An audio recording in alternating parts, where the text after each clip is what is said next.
Primera de Corintios. El apóstol Pablo fue el autor de esta carta. No se suscitan preguntas serias acerca de la paternidad de Primera de Corintios por parte de Pablo, por cuanto el autor se identifica como Pablo. Primera de Corintios 1, versículo 1. Nueva traducción viviente. Yo, Pablo, elegido por la voluntad de Dios para ser un apóstol de Cristo Jesús, escribe esta carta junto con nuestro hermano Sóstenes. Primera de Corintios 16, versículo 21. Este es mi saludo de puño y letra, Pablo. Y hace referencia a Apolos. Primera de Corintios 3, versículo 5. Después de todo, ¿quién es Apolos? ¿Quién es Pablo? Nosotros solo somos siervos de Dios mediante los cuales ustedes creyeron la buena noticia. Cada uno de nosotros hizo el trabajo que el Señor nos encargó. Y a Timoteo. Lo vemos en 1 Corintios 4, versículo 17. Por esa razón les envié a Timoteo, mi fiel y amado hijo en el Señor. Él les recordará la manera en que sigo a Cristo Jesús, así como lo enseño en todas las iglesias en todas partes. Como asociados suyos lo vemos. En Hechos, ambos hombres están estrechamente asociados a Pablo. El autor afirma haber fundado la iglesia de Corinto, que había sido fundada por Pablo en su segundo viaje misionero. Primera de Corintios 3, versículo 10. Por la gracia que Dios me dio, yo eché los cimientos como un experto en construcción. Ahora otros edifican encima, pero cualquiera que edifique sobre este fundamento tiene que tener mucho cuidado. Hechos 18, versículos 1 al 17. Nueva traducción viviente. Después Pablo salió de Atenas y fue a Corinto. Allí conoció a un judío llamado Aquila, nacido en la región del Ponto, quien estaba recién llegado de Italia junto con su esposa, Priscila. Habían salido de Italia cuando Claudio César deportó de Roma a todos los judíos. Pablo se quedó a vivir y a trabajar con ellos, porque eran fabricantes de carpas al igual que él. Cada día de descanso, Pablo se encontraba en la sinagoga tratando de persuadir tanto a judíos como a griegos.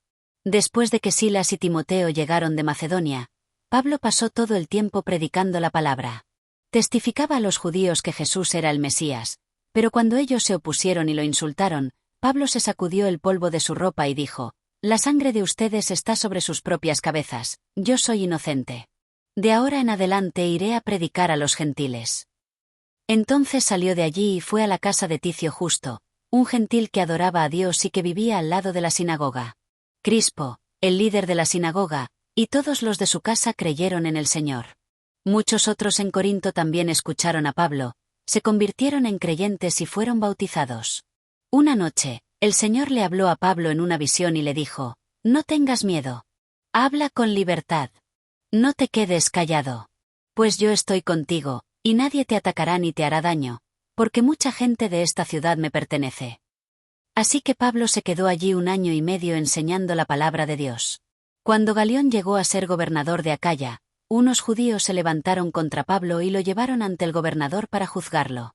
Acusaron a Pablo de persuadir a la gente a adorar a Dios en formas contrarias a nuestra ley.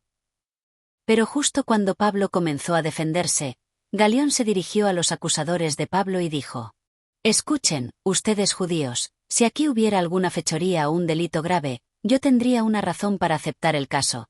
Pero dado que es solo un asunto de palabras y nombres, y de su ley judía, resuélvanlo ustedes mismos. Me niego a juzgar tales asuntos». Así que los expulsó de la corte. Entonces la multitud agarró a Sóstenes, el líder de la sinagoga, y lo golpeó allí mismo en la corte. Pero Galión no le dio a eso ninguna importancia. Esta evidencia interna, junto con los testimonios de Policarpo, Ireneo, Clemente de Roma y Tertuliano, que hacen referencia a 1 de Corintios como obra de Pablo, constituye un alegato poderoso acerca de su paternidad paulina. La carta fue escrita desde Efeso durante el tercer viaje misionero de Pablo. 1 de Corintios 16, versículo 8. Nueva traducción viviente. Mientras tanto, seguiré aquí, en Efeso, hasta el festival de Pentecostés. 1 de Corintios 16, versículo 19. Nueva traducción viviente. Las iglesias de aquí, en la provincia de Asia, les mandan saludos en el Señor, igual que Aquila y Priscila y todos los demás que se congregan en la casa de ellos para las reuniones de la iglesia. La fecha de redacción fue probablemente la de finales del 54 o comienzos del 55. Propósito de Primera de Corintios. Por diversos medios, le había llegado información al apóstol Pablo acerca de serios problemas en la asamblea de Corinto. También había llegado una carta de Corinto con varias preguntas que precisaban de una decisión apostólica. El propósito de Pablo, al escribir Primera de Corintios, era doble. L. Hacer frente a aquellos graves problemas de la Iglesia, y 2. Responder a las preguntas de la Iglesia. Tema de Primera de Corintios. Aunque hay una gran variedad de temas que se tratan en esta carta, el principal tema subyacente es la santificación. Ahora que estas personas habían sido salvadas por la fe en Cristo, Pablo quería que sus vidas reflejasen de manera precisa su posición como hijos de Dios. Santificación significa ser separado, consagrado a algo. Como creyentes en Cristo, debemos estar en el proceso de ser puestos aparte para Dios y como resultado estar separados del pecado. Este era el deseo de Pablo para los creyentes corintios. Consideraciones especiales acerca de Primera de Corintios. La ciudad de Corinto. El istmo de Corinto era el puente de tierra firme que unía el norte y el sur de Grecia. La ciudad de Corinto estaba situada en un puesto estratégico en este puente de tierra firme, con un golfo a cada lado. Esto daba a Corinto varios importantes puertos, situándola en importantes rutas comerciales. Esta ciudad también tenía importancia política como la capital de la provincia de Acaya. La minoría dominante de Corinto eran los romanos, muchos de los cuales eran excombatientes. Había otros dos grupos influyentes, los griegos y los judíos. La ciudad tenía también una gran población de esclavos. Algunos estiman que los esclavos formaban alrededor del 60% de la población. Además de estos residentes, había una cantidad generalmente enorme de viajeros y comerciantes que se podían encontrar como población flotante en cualquier momento determinado. Corinto era conocida como una ciudad próspera pero corrompida. Vivir como un corintio llegó a ser conocido como una vida de lujo e inmoralidad. La ciudad era conocida en todo el Imperio Romano por sus vicios e inmoralidad. Una de sus principales influencias de aquel ambiente moral degenerado era el degradante culto a la diosa Afrodita, la diosa del amor. Su templo estaba situado en la cumbre del Acrocorinto, el Alto Corinto, sobre una plataforma rocosa que se levanta verticalmente a unos 1800 pies, 600 metros, por encima de la ciudad de Corinto. Este templo alojaba unas 1000 prostitutas que estaban allí para ayudar en el culto a Afrodita. En la ciudad había muchos más templos, y estos simplemente añadían a su corrupción moral. Por esto, no es sorprendente que la iglesia en Corinto tuviese un problema principal con la inmoralidad. También es interesante observar que Pablo escribió su carta a los romanos desde Corinto, en la que discurre acerca de la terrible depravación del hombre. La iglesia en Corinto. Esta iglesia fue fundada por Pablo en su segundo viaje misionero, y recibió más atención de su parte en aquel viaje que en cualquier otra iglesia. La iglesia misma estaba formada por judíos y gentiles. Los nombres de los creyentes en Primera de Corintios son tanto de judíos como de griegos. Aunque el Nuevo Testamento contiene 2 cartas de Pablo a la iglesia en Corinto, en realidad les escribió más de 2 cartas. También está claro que visitó Corinto más de las 2 veces registradas en el libro de Hechos. De Hechos y de Primera y Segunda de Corintios, se puede determinar algo de la relación del apóstol con esta iglesia. La relación de Pablo con los creyentes en Corinto constituye probablemente una excelente ilustración del constante cuidado y preocupación del apóstol para con aquellas iglesias que él había fundado. No se dedicaba sencillamente a fundar iglesias y luego a dejar que sobreviviesen como pudiesen. Al comenzar Pablo su carta, expresa su gratitud por las buenas cosas que Dios había hecho en Corinto. Aunque estaba plenamente consciente de sus pecados y fracasos, primero en algunos elementos positivos en sus vidas. El apóstol da gracias que han sido salvados por Cristo. Primera de Corintios 1, versículo 24. Nueva traducción viviente. Sin embargo, para los que Dios llamó a la salvación, tanto judíos como gentiles, Cristo es el poder de Dios y la sabiduría de Dios. Que tienen conocimiento las Escrituras, que están plenamente dotados con dones espirituales. Primera de Corintios 1, versículos 5 al 7. Por medio de él, Dios ha enriquecido la iglesia de ustedes en todo sentido, con toda la elocuencia y todo el conocimiento que tienen. Eso confirma que es verdad lo que les dije acerca de Cristo. Ahora tienen todos los dones espirituales que necesitan mientras esperan con anhelo el regreso de nuestro Señor Jesucristo. Y que están esperando el regreso del Señor. En esta sección destaca la verdad de que Jesús es Señor de la Iglesia. Concluye sus observaciones iniciales recordándoles cómo habían sido llamados por Dios a la más importante relación del universo. A vivir en comunión con Jesucristo. Juan 1, versículo 9. Aquel que es la luz verdadera, quien da luz a todos, venía al mundo. Primera Juan 1, versículo 3. Nueva traducción viviente. Les anunciamos lo que nosotros mismos hemos visto y oído, para que ustedes tengan comunión con nosotros, y nuestra comunión es con el Padre y con su Hijo, Jesucristo. Primera Juan 1, versículos 6 al 7. Por lo tanto, mentimos si afirmamos que tenemos comunión con Dios pero seguimos viviendo en oscuridad espiritual. No estamos practicando la verdad. Si vivimos en la luz, así como Dios está en la luz, entonces tenemos comunión unos con otros, y la sangre de Jesús, su Hijo, nos limpia de todo pecado. Divisiones en la Iglesia. Declaración de Pablo acerca de la división. Pablo está enormemente preocupado por la ausencia de unidad en la Iglesia, y trata primero acerca de este problema, dándose cuenta de que muchos otros problemas surgen de la desunión. La Iglesia, el cuerpo de Cristo, es incapaz de división sin que a la vez se destruya. Esta Iglesia se había dividido en 4 grupos, detrás de 4 personalidades. Pablo condena su exclusividad, señalando que solo Cristo puede salvar a las personas y que solo Cristo es digno de tener discípulos. Los hombres tienen buenos y legítimos ministerios, pero los creyentes deben identificarse con Cristo, y no con hombres en particular. Condena de Pablo de la división. El problema básico de los corintios es que estaban considerando las cosas como podrían personas inconversas. Estaban actuando según la sabiduría de este mundo. Carecían la sabiduría de Dios, y esta era la razón fundamental de que estuviesen divididos y experimentando tantos problemas. La sabiduría de Dios posibilita vivir la vida según la perspectiva de Dios. Según Pablo, el centro de la sabiduría de Dios es la cruz de Cristo. Solo ella muestra la verdadera situación de la humanidad. Que el hombre es pecador y que está irremediablemente perdido, y la única solución a esta situación, el poder Dios para salvar y santificar.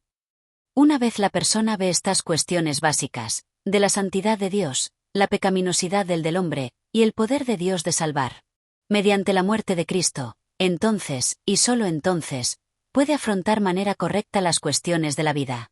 Primera de Corintios 1, versículos 18 al 25. Nueva traducción viviente. El mensaje de la cruz es una ridiculez para los que van rumbo a la destrucción. Pero nosotros, que vamos en camino a la salvación, sabemos que es el poder mismo de Dios. Como dicen las Escrituras: destruiré la sabiduría de los sabios y desecharé la inteligencia de los inteligentes. Así que, ¿dónde deja eso a los filósofos, a los estudiosos y a los especialistas en debates de este mundo? Dios ha hecho que la sabiduría de este mundo parezca una ridiculez. Ya que Dios, en su sabiduría, se aseguró de que el mundo nunca lo conociera por medio de la sabiduría humana, usamos nuestra predicación ridícula para salvar a los que creen. Es ridícula para los judíos, que piden señales del cielo. Y es ridícula para los griegos, que buscan la sabiduría humana. Entonces, cuando predicamos que Cristo fue crucificado, los judíos se ofenden y los gentiles dicen que son puras tonterías. Sin embargo, para los que Dios llamó a la salvación, tanto judíos como gentiles, Cristo es el poder de Dios y la sabiduría de Dios. Ese plan ridículo de Dios es más sabio que el más sabio de los planos humanos, y la debilidad de Dios es más fuerte que la mayor fuerza humana. Pablo les recuerda que la mayoría de los cristianos no procedía de las filas de los ricos, poderosos o sabios de este mundo. Primera de Corintios 1, versículo 26 al 31. Nueva traducción viviente. Recuerden, amados hermanos, que pocos de ustedes eran sabios a los ojos del mundo o poderosos o ricos. Cuando Dios los llamó, en cambio, Dios eligió lo que el mundo considera ridículo para avergonzar a los que se creen sabios. Y escogió cosas que no tienen poder para avergonzar a los poderosos. Dios escogió lo despreciado por el mundo, lo que se considera como nada, y lo nosotros para convertir en nada lo que el mundo considera importante. Como resultado, Nadie puede jamás jactarse en presencia de Dios. Dios los ha unido a ustedes con Cristo Jesús. Dios hizo que Él fuera la sabiduría misma para nuestro beneficio. Cristo nos hizo justos ante Dios, nos hizo puros y santos y nos liberó del pecado. Por lo tanto, como dicen las Escrituras, si alguien quiere jactarse, que se jacte solamente del Señor. Sin embargo, los cristianos, aunque menores ocupantes de este planeta, pueden vivir con éxito y sabiamente, dando así gran gloria a Dios, por cuanto es evidente que es su sabiduría y no nuestros recursos. Lo que lo logra. Santiago 3, versículos 13 al 18. Nueva traducción viviente. Si ustedes son sabios y entienden los caminos de Dios, demuéstrenlo viviendo una vida honesta y haciendo buenas acciones con la humildad que proviene de la sabiduría. Pero si tienen envidias amargas y ambiciones egoístas en el corazón, no encubran la verdad con jactancias y mentiras. Pues la envidia y el egoísmo no forman parte de la sabiduría que proviene de Dios. Dichas cosas son terrenales, puramente humanas y demoníacas. Pues, ¿dónde hay envidias y ambiciones egoístas? También habrá desorden y toda clase de maldad. Sin embargo, la sabiduría que proviene del cielo es, ante todo, pura y también ama la paz. Siempre es amable y dispuesta a ceder ante los demás. Está llena de compasión y del fruto de buenas acciones. No muestra favoritismo y siempre es sincera. Y los que procuran la paz sembrarán semillas de paz y recogerán una cosecha de justicia. Para el contraste entre la sabiduría de Dios y la del hombre, Pablo les recuerda entonces que cuando llegó a ellos por vez primera, les predicó a Jesucristo, y a este crucificado. Primera de Corintios 2, versículo 2. Nueva traducción viviente. Pues decidí que, mientras estuviera con ustedes, olvidaría todo excepto a Jesucristo, el que fue crucificado. Lo cual es la base de la sabiduría de Dios. No intentó abrumarlos con el intelecto ni con inteligentes argumentos. Primera de Corintios 2, versículos 1 al 5. Amados hermanos, la primera vez que los visité, no me valí de palabras elevadas ni de una sabiduría impresionante para contarles acerca del plan secreto de Dios. Pues decidí que, mientras estuviera con ustedes, olvidaría todo excepto a Jesucristo, el que fue crucificado. Me acerqué a ustedes en debilidad, con timidez y temblor. Y mi mensaje y mi predicación fueron muy sencillos. En lugar de usar discursos ingeniosos y persuasivos, confié solamente en el poder del Espíritu Santo. Lo hice así para que ustedes no confiaran en la sabiduría humana sino en el poder de Dios. Pero aunque el Evangelio sea sencillo, tiene gran sabiduría. Primera de Corintios 2, versículos 6 al 13. Sin embargo, cuando estoy con creyentes maduros, si hablo con palabras de sabiduría, pero no la clase de sabiduría que pertenece a este mundo o a los gobernantes de este mundo, quienes pronto son olvidados. No, la sabiduría de la que hablamos es el misterio de Dios, su plan que antes estaba escondido, aunque lo hizo para nuestra gloria final aún antes que comenzara el mundo. Pero los gobernantes de este mundo no lo entendieron. Si lo hubieran hecho, no habrían crucificado a nuestro glorioso Señor. A eso se refieren las Escrituras cuando dicen: ningún ojo ha visto, ningún oído ha escuchado, ninguna mente lo ha imaginado. Lo que Dios tiene preparado para quienes lo aman. Pero fue a nosotros a quienes Dios reveló esas cosas por medio de su Espíritu. Pues su Espíritu investiga todo a fondo y nos muestra los secretos profundos de Dios. Nadie puede conocer los pensamientos de una persona excepto el propio Espíritu de esa persona, y nadie puede conocer los pensamientos de Dios excepto el propio Espíritu de Dios. Y nosotros hemos recibido el Espíritu de Dios, no el espíritu del mundo, de manera que podemos conocer las cosas maravillosas que Dios nos ha regalado. Les decimos estas cosas sin emplear palabras que provienen de la sabiduría humana. En cambio, hablamos con palabras que el Espíritu nos da, usando las palabras del Espíritu para explicar las verdades espirituales. Sus verdades no pasan, son eternas. Sus verdades conducen a los hombres a la gloria, el pecado desaparece y es sustituido por la vida eterna. Y sus verdades son tan profundas que se precisa del Espíritu Santo para comprenderlas. Pablo hace notar que la forma en que uno responde a la palabra, la sabiduría de Dios, determina su capacidad para vivir con sabiduría y determina su salud espiritual. La palabra ha de ser comprendida y aplicada a la vida. Primera de Corintios 2 y 14 al 16. Nueva traducción viviente. Pero los que no son espirituales no pueden recibir esas verdades de parte del Espíritu de Dios. Todo les suena ridículo y no pueden entenderlo, porque solo los que son espirituales pueden entender lo que el Espíritu quiere decir. Los que son espirituales pueden evaluar todas las cosas, pero ellas mismas no pueden ser evaluadas por otros. Pues, ¿quién puede conocer los pensamientos del Señor? ¿Quién sabe lo suficiente para enseñarle a Él? Pero nosotros entendemos estas cosas porque tenemos la mente de Cristo. 1 Corintios 3, versículos 1 al 4. Nueva traducción viviente. Amados hermanos, cuando estuve con ustedes, no pude hablarles como lo haría con personas espirituales. Tuve que hablarles como si pertenecieran a este mundo o como si fueran niños en Cristo. Tuve que alimentarlos con leche, no con alimento sólido, porque no estaban preparados para algo más sustancioso. Y aún no están preparados. Porque todavía están bajo el control de su naturaleza pecaminosa. Tienen celos unos de otros y se pelean entre sí. ¿Acaso eso no demuestra que los controla su naturaleza pecaminosa? ¿No viven como la gente del mundo? Cuando uno de ustedes dice, yo soy seguidor de Pablo, y otro dice, yo sigo a Apolos. No actúa igual que la gente del mundo. La sabiduría apropiada lleva a la persona a la madurez espiritual, mientras que el resultado de ignorar la sabiduría es una infancia perpetua. Después de compartir estas verdades acerca de la necesidad de sabiduría, el apóstol toca los ministerios de diferentes hombres en Corinto, hombres tras los que los corintios se estaban dividiendo. Quería que los corintios fuesen sabios y que comprendiesen acerca de los que ministraban en medio de ellos. Empleándose a sí mismo y a Apolos como ejemplos, observa que ambos ministerios eran importantes. Pero, aunque cada uno tenía su papel, en último término es Dios quien da la vida espiritual y crecimiento a la Iglesia. 1 Corintios 3, versículos 4 al 7. Nueva traducción viviente. Cuando uno de ustedes dice, yo soy seguidor de Pablo, y otro dice, yo sigo a Apolos, ¿no actúa igual que la gente del mundo? Después de todo, ¿quién es Apolos? ¿Quién es Pablo? Nosotros solo somos siervos de Dios mediante los cuales ustedes creyeron la buena noticia. Cada uno de nosotros hizo el trabajo que el Señor nos encargó.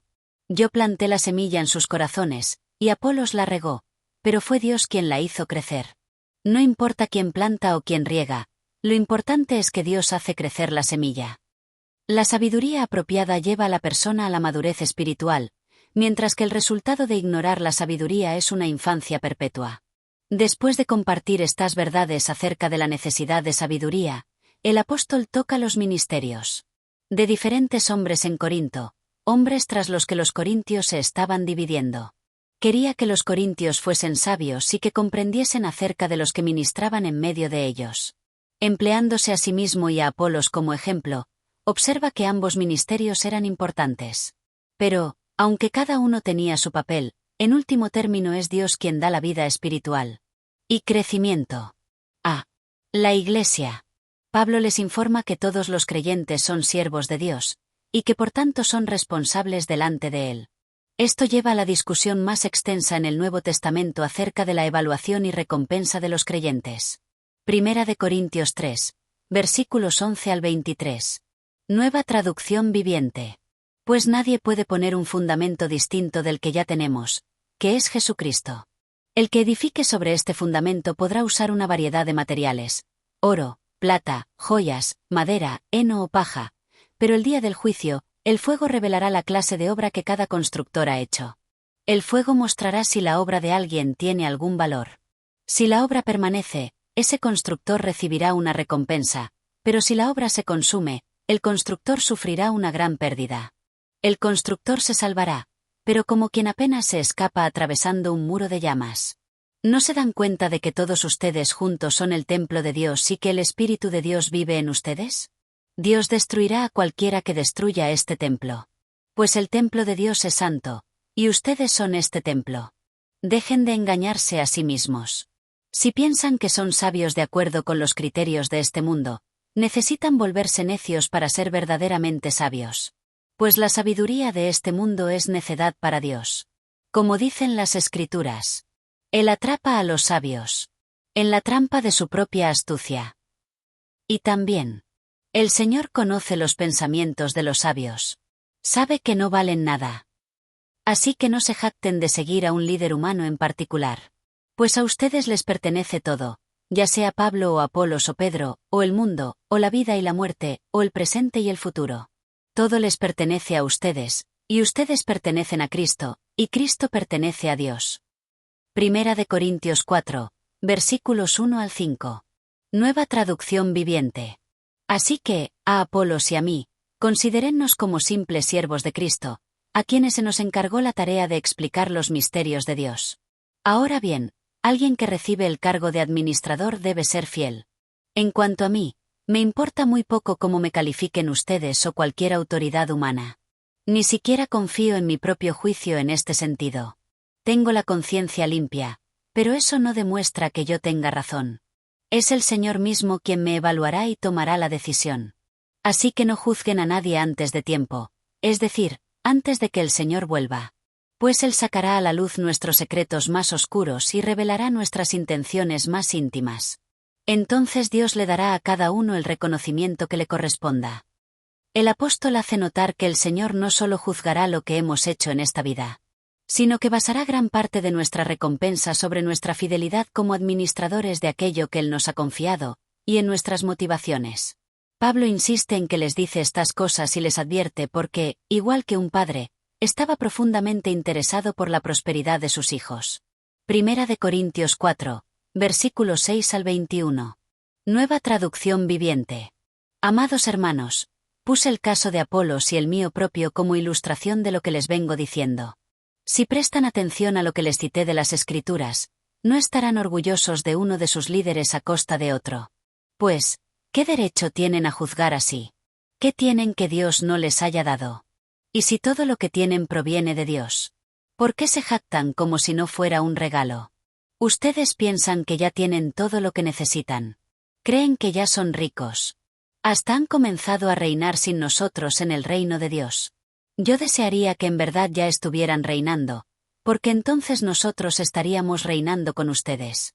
A veces pienso que a nosotros, los apóstoles, Dios nos puso en exhibición como prisioneros de guerra al final del desfile del vencedor, condenados a muerte. Nos hemos convertido en un espectáculo para el mundo entero, tanto para la gente como para los ángeles. Nuestra entrega a Cristo nos hace parecer tontos. En cambio, ustedes afirman ser tan sabios en Cristo.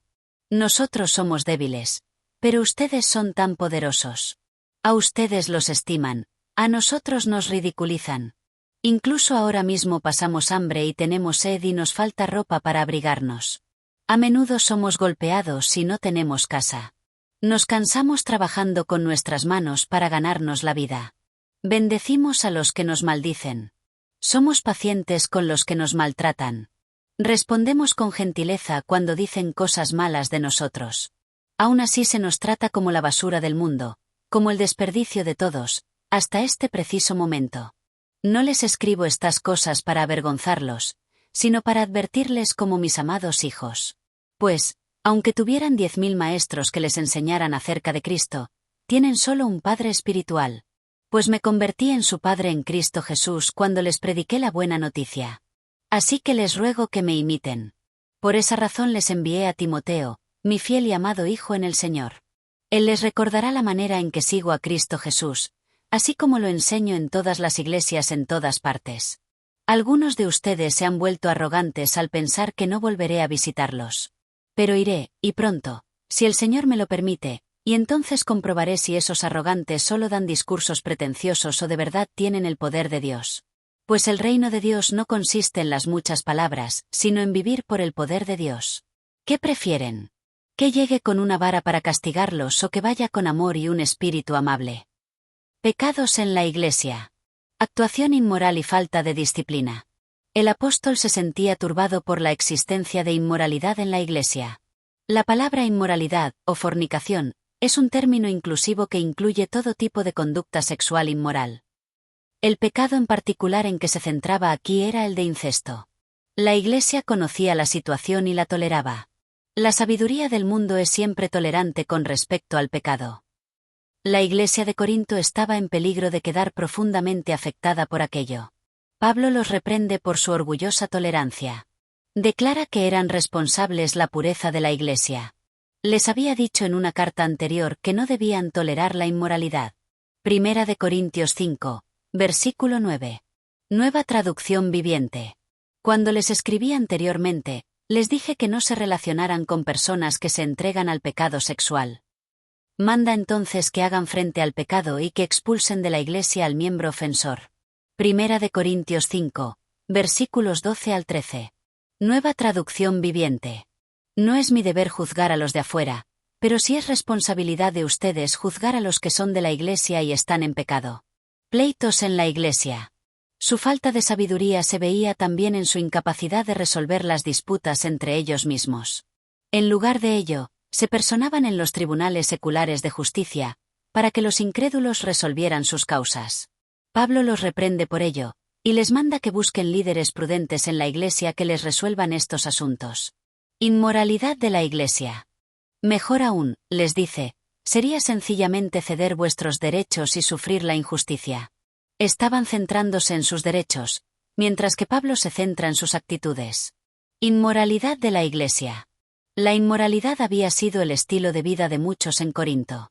Pablo exhorta a estos creyentes a huir de la inmoralidad, porque sus cuerpos habían sido comprados por Cristo. También les instruye que sus cuerpos son morada del Espíritu Santo, y que un día resucitarán. Sus cuerpos son importantes para Dios, y no deben darlos a la inmoralidad. Problemas de la Iglesia. En este punto, cambia el tono de la carta, y Pablo comienza a responder a las preguntas que le habían hecho los creyentes de Corinto. La cuestión del matrimonio. El terrible ambiente de inmoralidad en Corinto suscitaba cuestiones acerca del sexo, del matrimonio, del divorcio y de la soltería. Rodeados como estaban de depravadas conductas sexuales, los cristianos de Corinto se preguntaban si no sería mejor el celibato o la abstinencia, incluso en el matrimonio. Pablo les dice que los deseos sexuales forman una parte legítima de nuestras vidas, y que dentro del matrimonio conllevan satisfacción y plenitud. Ambos cónyuges tienen una responsabilidad para con el otro en esta cuestión. Una vida sexual infeliz dentro de la relación matrimonial abrirá a la persona al pecado sexual. Primera de Corintios 7, versículos 1 al 9. Nueva traducción viviente. Ahora, en cuanto a las preguntas que me hicieron en su carta, es cierto que es bueno abstenerse de tener relaciones sexuales.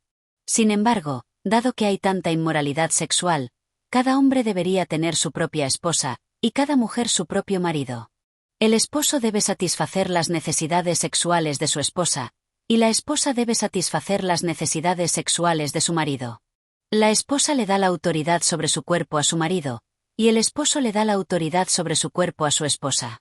No se priven el uno al otro de tener relaciones sexuales, a menos que los dos estén de acuerdo en abstenerse de la intimidad sexual por un tiempo limitado para entregarse más de lleno a la oración. Después deberán volverse a juntar, a fin de que Satanás no pueda tentarlos por la falta de control propio. Eso les digo a modo de concesión, no como un mandato. Sin embargo, quisiera que todos fueran solteros, igual que yo, pero cada uno tiene su don específico de Dios, unos de una clase y otros de otra. Así que les digo a los solteros y a las viudas, es mejor quedarse sin casar, tal como yo, pero si no pueden controlarse, entonces deberían casarse. Es mejor casarse que arder de pasión. Debido a que en el mundo romano el matrimonio no constituía un vínculo sagrado, se aceptaba el divorcio como parte de la vida. Pablo trata la cuestión del divorcio a continuación, tratando primero acerca de la situación cuando ambos cónyuges son creyentes. Primera de Corintios 7, versículos 10 al 11. Nueva traducción viviente. No obstante, para los que ya están casados, tengo un mandato que no proviene de mí sino del Señor. La esposa no debe dejar a su marido. Pero si lo deja, que no se case de nuevo o bien que se reconcilie con él, y el marido no debe dejar a su esposa. Y luego considerando la situación cuando uno de los cónyuges es incrédulo. Obsérvese que separarse y abandonar significa divorcio, y no alguna especie de separación legal. Si las parejas cristianas llegan a divorciarse, no deben volverse a casar. Esto probablemente supone que no se trata de una causa de inmoralidad. Mateo 19. Versículo 9 Nueva traducción viviente. Y les digo lo siguiente, el que se divorcia de su esposa y se casa con otra comete adulterio, a menos que la esposa le haya sido infiel. Hace una excepción con la inmoralidad, Entonces un cristiano podría divorciarse de un cónyuge cristiano inmoral con la posibilidad de volverse a casar. Si el matrimonio es con un cónyuge incrédulo, esto no le da derecho al creyente a divorciarse del incrédulo. Sin embargo, si el incrédulo inicia el rompimiento del matrimonio, el creyente no queda bajo obligación de aquel matrimonio, y queda libre para volverse a casar. Al tratar de la cuestión de la soltería, el apóstol hace notar algunas de las ventajas de estar soltero. Observa que es posible una mayor dedicación a Cristo, por cuanto la persona soltera no tiene las obligaciones hacia otros miembros de la familia que le toma tiempo, energía y recursos. Pero Pablo no está en contra del matrimonio. Su consejo ha de ser interpretado a la luz de su declaración de que los tiempos difíciles de entonces hacían de la soltería la opción mejor. Primera de Corintios 7, versículo 26. Nueva traducción viviente. Debido a la crisis actual, pienso que es mejor que cada uno se quede como está. Las circunstancias de persecución y dificultad para los cristianos constituían el trasfondo de su consejo. La cuestión de las cosas dudosas. La cuestión de las cosas dudosas, 8 y 1:1:1. Una cosa dudosa es algo que a menudo tiene que ver con una actividad o con el propio ornato. Acerca de lo que la Biblia no da mandamientos específicos. Y acerca de lo cual difieren cristianos sinceros. En Corinto, una de estas cosas dudosas tenía que ver con comer carne que antes había sido sacrificada a los ídolos. Aunque Pablo no toma partido en esta cuestión, da algunos principios para aplicar a estas situaciones. Romanos 14, versículos 1 al 23, nueva traducción viviente. Acepten a los creyentes que son débiles en la fe y no discutan acerca de lo que ellos consideran bueno o malo. Por ejemplo, un creyente piensa que está bien comer de todo, pero otro creyente, con una conciencia sensible, come solo verduras. Los que se sienten libres para comer de todo no deben menospreciar a los que no sienten la misma libertad, y los que no comen determinados alimentos no deben juzgar a los que sí los comen, porque a esos hermanos Dios los ha aceptado.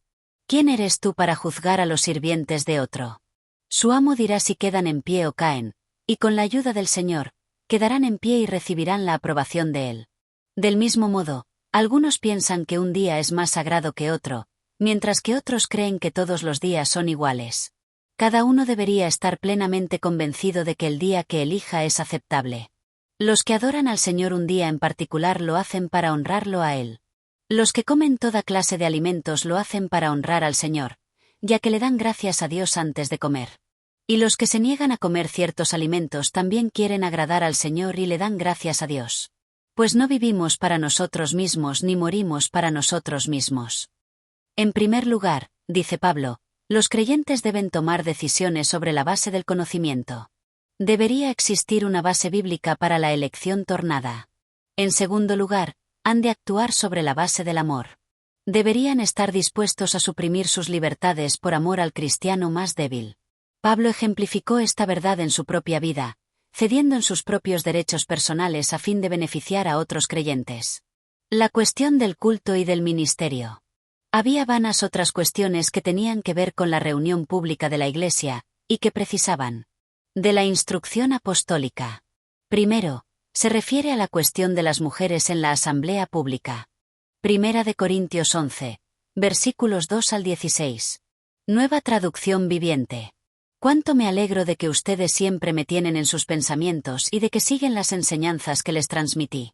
Pero hay algo que quiero que sepan: la cabeza de todo hombre es Cristo, la cabeza de la mujer es el hombre, y la cabeza de Cristo es Dios.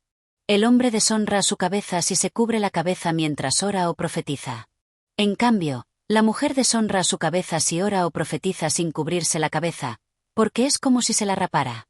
Efectivamente, si ella se niega a ponerse algo para cubrirse la cabeza, debería cortarse todo el cabello. Ya que es vergonzoso que la mujer se corte el cabello o se rape la cabeza, debería cubrírsela con algo. El hombre no debería ponerse nada sobre la cabeza cuando adora a Dios, porque el hombre fue hecho a la imagen de Dios y refleja la gloria de Dios. Y la mujer refleja la gloria del hombre. Pues el primer hombre no provino de ninguna mujer, sino que la primera mujer provino de un hombre. Y el hombre no fue hecho para la mujer, sino que la mujer fue hecha para el hombre. Por esta razón y debido a que los ángeles observan, la mujer debería cubrirse la cabeza para mostrar que está bajo autoridad. Sin embargo, entre el pueblo del Señor, las mujeres no son independientes de los hombres, y los hombres no son independientes de las mujeres. Pues, aunque la primera mujer provino de un hombre, todos los demás hombres nacieron de una mujer, y todo proviene de Dios. Juzguen por sí mismos. ¿Es correcto que una mujer ore a Dios en público sin cubrirse la cabeza? ¿No es obvio que es vergonzoso que un hombre tenga el cabello largo? ¿Acaso el cabello largo no es el orgullo y la alegría de la mujer? Pues se le dio para que se cubra. Pero si alguien quiere discutir este tema, simplemente digo que no tenemos otra costumbre más que esa, y tampoco la tienen las demás iglesias de Dios. Las enseña que una mujer puede orar y profetizar siempre que quede claro que está sujeta a la autoridad de los hombres. Primera de Corintios 11, versículo 3. Nueva traducción viviente. Pero hay algo que quiero que sepan: la cabeza de todo hombre es Cristo, la cabeza de la mujer es el hombre, y la cabeza de Cristo es Dios. No se trataba de una cuestión cultural de Corinto, sino algo que enseñaba en todas las iglesias. Primera de Corintios 11, versículo 16. Pero si alguien quiere discutir este tema, simplemente digo que no tenemos otra costumbre más que esa, y tampoco la tienen las demás iglesias de Dios. Primera de Timoteo 2, versículos 11 al 15. Las mujeres deben aprender en silencio y sumisión. Yo no les permito a las mujeres que les enseñen a los hombres ni que tengan autoridad sobre ellos, sino que escuchen en silencio. Pues Dios primero creó a Adán y luego hizo a Eva. Ahora bien, no fue Adán el engañado por Satanás, la mujer fue la engañada y la consecuencia fue el pecado. Sin embargo, las mujeres se salvarán al tener hijos, siempre y cuando sigan viviendo en la fe, el amor, la santidad y la modestia. En segundo lugar, Pablo les instruye que traten con reverencia la ordenanza de la cena del Señor. Los reprende por su sacrilegio. Primera de Corintios 11, versículos 17 al 22. En las siguientes instrucciones, no puedo elogiarlos, pues parece que hacen más daño que bien cuando se juntan.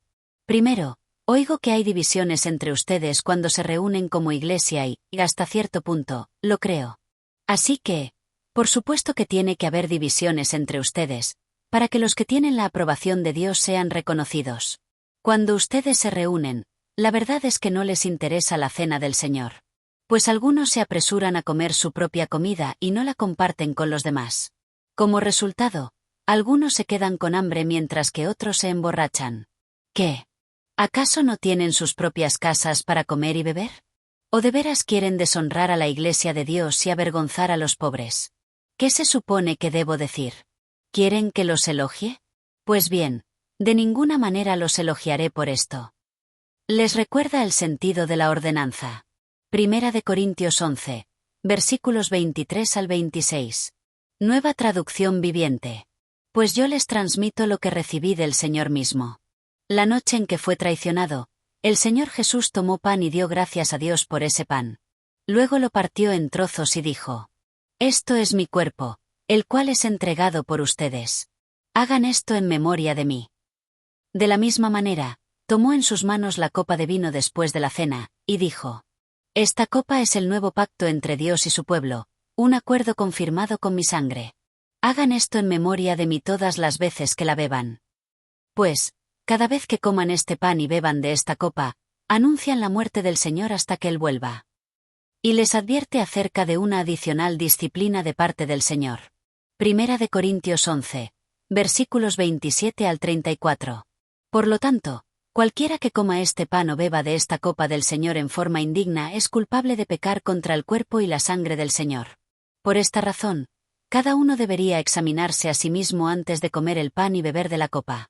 Pues, si alguno come el pan y bebe de la copa sin honrar el cuerpo de Cristo, come y bebe el juicio de Dios sobre sí mismo. Esa es la razón por la que muchos de ustedes son débiles y están enfermos y algunos incluso han muerto. Si nos examináramos a nosotros mismos, Dios no nos juzgaría de esa manera. Sin embargo, cuando el Señor nos juzga, nos está disciplinando para que no seamos condenados junto con el mundo. Así que, mis amados hermanos, cuando se reúnan para la cena del Señor, espérense unos a otros. Si de veras tienen hambre, que cada uno coma en su casa, a fin de no traer juicio sobre ustedes mismos cuando se reúnan. Les daré instrucciones sobre los demás asuntos después de mi llegada. Una tercera cuestión en el culto público tenía que ver con los dones espirituales. Un don espiritual es una capacidad dada por Dios para servir de manera eficaz al Señor de alguna forma concreta. Pablo informa a la Iglesia que los dones espirituales son dados a los creyentes para que puedan fortalecer a los otros creyentes en la Iglesia. 12, 1-11. Primera de Corintios 12, versículos 1 al 11. Nueva traducción viviente. Ahora, amados hermanos, con respecto a la pregunta acerca de las capacidades especiales que el Espíritu nos da, no quiero que lo malentiendan. Ustedes saben que, cuando todavía eran paganos, fueron llevados por mal camino y arrastrados a rendir culto a ídolos mudos. Por lo tanto, quiero que sepan que nadie que habla por el Espíritu de Dios maldice a Jesús, y nadie puede decir que Jesús es el Señor excepto por el Espíritu Santo. Hay distintas clases de dones espirituales, pero el mismo Espíritu es la fuente de todos ellos. Hay distintas formas de servir, pero todos servimos al mismo Señor. Dios trabaja de maneras diferentes, pero es el mismo Dios quien hace la obra en todos nosotros. A cada uno de nosotros se nos da un don espiritual para que nos ayudemos mutuamente. A uno el Espíritu le da la capacidad de dar consejos sabios, a otro el mismo Espíritu le da un mensaje de conocimiento especial. A otro el mismo Espíritu le da gran fe y a alguien más ese único Espíritu le da el don de sanidad.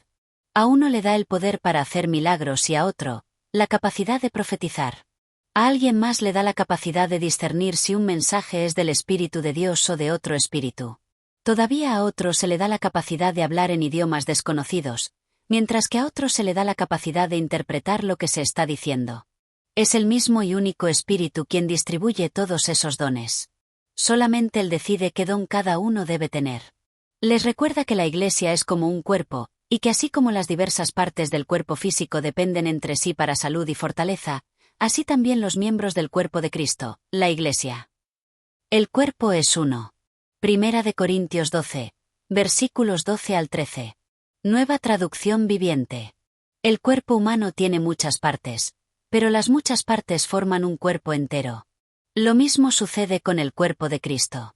Entre nosotros hay algunos que son judíos y otros que son gentiles, algunos son esclavos, y otros son libres.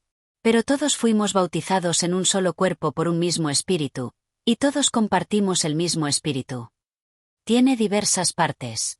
Primera de Corintios 12, versículos 14 al 20. Nueva traducción viviente.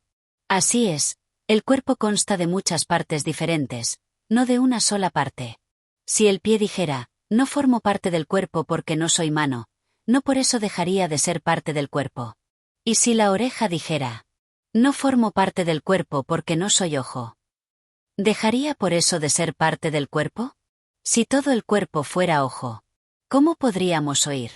O si todo el cuerpo fuera oreja, ¿cómo podríamos oler? Pero nuestro cuerpo tiene muchas partes, y Dios ha puesto cada parte justo donde Él quiere. Qué extraño sería el cuerpo si tuviera solo una parte. Efectivamente, hay muchas partes, pero un solo cuerpo. Pero estas partes son interdependientes. Primera de Corintios 12, versículos 21 al 27. Nueva traducción viviente. El ojo nunca puede decirle a la mano, no te necesito. La cabeza tampoco puede decirle al pie, no te necesito. De hecho, algunas partes del cuerpo que parecieran las más débiles y menos importantes, en realidad, son las más necesarias. Y las partes que consideramos menos honorables son las que vestimos con más esmero. Así que protegemos con mucho cuidado esas partes que no deberían verse, mientras que las partes más honorables no precisan esa atención especial. Por eso Dios ha formado el cuerpo de tal manera que se les dé más honor y cuidado a esas partes que tienen menos dignidad. Esto hace que haya armonía entre los miembros a fin de que los miembros se preocupen los unos por los otros. Si una parte sufre, las demás partes sufren con ella y, si a una parte se le da honra, todas las partes se alegran. Todos ustedes en conjunto son el cuerpo de Cristo, y cada uno de ustedes es parte de ese cuerpo. Efesios 4, versículos 7 al 14. Nueva traducción viviente. No obstante, Él nos ha dado a cada uno de nosotros un don especial mediante la generosidad de Cristo. Por eso las Escrituras dicen, cuando ascendió a las alturas, se llevó a una multitud de cautivos, y dio dones a su pueblo. Fíjense que dice, ascendió. Sin duda, Eso significa que Cristo también descendió a este mundo inferior. Y el que descendió es el mismo que ascendió por encima de todos los cielos, a fin de llenar la totalidad del universo con su presencia. Ahora bien, Cristo dio los siguientes dones a la Iglesia: los apóstoles, los profetas, los evangelistas, y los pastores y maestros. Ellos tienen la responsabilidad de preparar al pueblo de Dios para que lleve a cabo la obra de Dios y edifique la Iglesia, es decir, el cuerpo de Cristo. Ese proceso continuará hasta que todos alcancemos tal unidad en nuestra fe y conocimiento del Hijo de Dios que seamos maduros en el Señor, es decir, hasta que lleguemos a la plena y completa medida de Cristo. Entonces ya no seremos inmaduros como los niños. No seremos arrastrados de un lado a otro ni empujados por cualquier corriente de nuevas enseñanzas. No nos dejaremos llevar por personas que intenten engañarnos con mentiras tan hábiles que parezcan la verdad. Por cuanto los dones espirituales son para el bien común. Primera de Corintios 12, versículo 7. Nueva traducción viviente. A cada uno de nosotros se nos da un don espiritual para que nos ayudemos mutuamente. De todos los creyentes, no deben ser empleados de manera egoísta. Se deben usar con amor. Primera de Corintios 13, versículos 1 al 13. Nueva traducción viviente. Si pudiera hablar todos los idiomas del mundo y de los ángeles pero no amara a los demás, yo solo sería un metal ruidoso o un címbalo que resuena. Si tuviera el don de profecía y entendiera todos los planes secretos de Dios y contara con todo el conocimiento, y si tuviera una fe que me hiciera capaz de mover montañas, pero no amara a otros, yo no sería nada. Si diera todo lo que tengo a los pobres y hasta sacrificara mi cuerpo, podría jactarme de eso, pero si no amara a los demás, no habría logrado nada. El amor es paciente y bondadoso. El amor no es celoso ni fanfarrón ni orgulloso. Ni ofensivo. No exige que las cosas se hagan a su manera. No se irrita ni lleva un registro de las ofensas recibidas. No se alegra de la injusticia, sino que se alegra cuando la verdad triunfa. El amor nunca se da por vencido, jamás pierde la fe, siempre tiene esperanzas y se mantiene firme en toda circunstancia. La profecía, el hablar en idiomas desconocidos, y el conocimiento especial se volverán inútiles. Pero el amor durará para siempre. Ahora nuestro conocimiento es parcial e incompleto. Y aún el don de profecía revela solo una parte de todo el panorama. Sin embargo, cuando llegue el tiempo de la perfección, esas cosas parciales se volverán inútiles. Cuando yo era niño, hablaba, pensaba y razonaba como un niño, pero cuando crecí, dejé atrás las cosas de niño. Ahora vemos todo de manera imperfecta, como reflejos desconcertantes, pero luego veremos todo con perfecta claridad. Todo lo que ahora conozco es parcial e incompleto, pero luego conoceré todo por completo, tal como Dios ya me conoce a mí completamente. 3 cosas durarán para siempre: la fe, la esperanza y el amor, y la mayor de las 3 es el amor. Pablo recapitula luego su tratamiento acerca de los dones tratando un problema que existía en Corinto con respecto al don de lenguas. Primera de Corintios 14. Versículos 1 al 6, 9, 12 al 15. Nueva traducción viviente. Que el amor sea su meta más alta. Pero también deberían desear las capacidades especiales que da el Espíritu. Sobre todo la capacidad de profetizar. Pues, si alguien tiene la capacidad de hablar en lenguas, le hablará solamente a Dios, dado que la gente no podrá entenderle. Hablará por el poder del Espíritu, pero todo será un misterio. En cambio, el que profetiza fortalece a otros. Los anima y los consuela. La persona que habla en lengua se fortalece a sí misma. Pero el que dice una palabra de profecía fortalece a toda la Iglesia. Yo desearía que todos pudieran hablar en lenguas. Pero más aún me gustaría que todos pudieran profetizar. Pues la profecía es superior que hablar en lenguas. A menos que alguien interprete lo que se dice, para que toda la Iglesia se fortalezca. Amados hermanos, si yo fuera a visitarlos y les hablara en un idioma desconocido, ¿de qué les serviría a ustedes? En cambio, si les llevo una revelación o un conocimiento especial o una profecía o una enseñanza, eso sí les sería de ayuda. Lo mismo ocurre con ustedes. Si hablan a la gente con palabras que no entienden, ¿cómo podrían saber lo que ustedes dicen? Sería igual que hablarle al viento. Lo mismo ocurre con ustedes. Ya que están tan deseosos de tener las capacidades especiales que da el Espíritu, procuren las que fortalecerán a toda la Iglesia. Por lo tanto, El que habla en lenguas también debería pedir en oración la capacidad de interpretar lo que se ha dicho.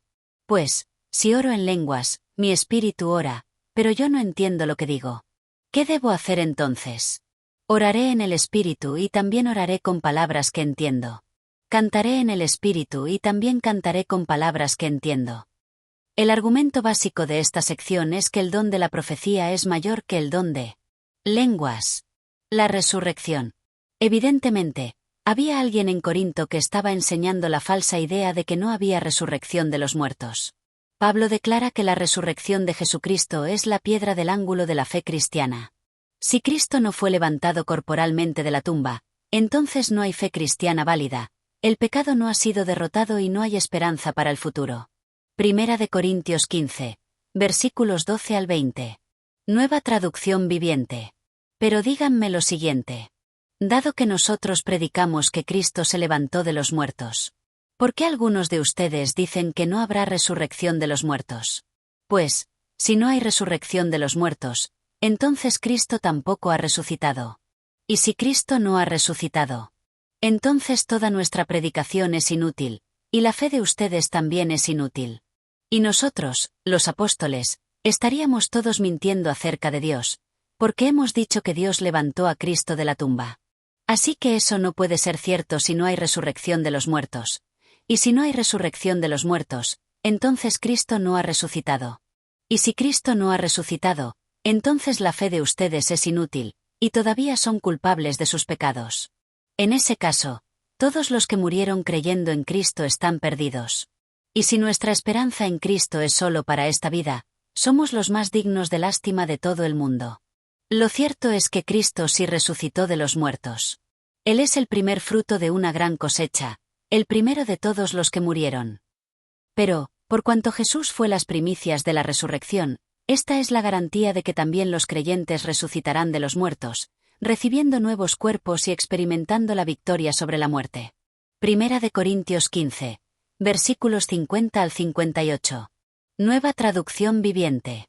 Lo que les digo, amados hermanos, es que nuestros cuerpos físicos no pueden heredar el reino de Dios. Estos cuerpos que mueren no pueden heredar lo que durará para siempre. Pero permítanme revelarles un secreto maravilloso.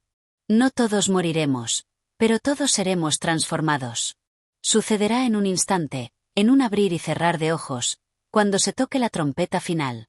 Pues, cuando suene la trompeta, los que hayan muerto resucitarán para vivir por siempre. Y nosotros, los que estemos vivos, también seremos transformados. Pues nuestros cuerpos mortales tienen que ser transformados en cuerpos que nunca morirán. Nuestros cuerpos mortales deben ser transformados en cuerpos inmortales. Entonces, cuando nuestros cuerpos mortales hayan sido transformados en cuerpos que nunca morirán, se cumplirá la siguiente escritura. La muerte es devorada en victoria. Oh muerte, ¿dónde está tu victoria? Oh muerte, ¿dónde está tu aguijón? Pues el pecado es el aguijón que termina en muerte, y la ley le da al pecado su poder.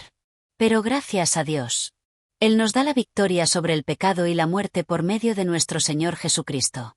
Por lo tanto, mis amados hermanos, permanezcan fuertes y constantes. Trabajen siempre para el Señor con entusiasmo, porque ustedes saben que nada de lo que hacen para el Señor es inútil. Conclusión. Pablo concluye esta carta alentándolos a abundar en la obra del Señor dando de su dinero. Debían dar con regularidad según el grado en que el Señor los hubiese prosperado. También les dice que tenía la intención de ir a verlos, y les envía saludos. De parte de los otros creyentes.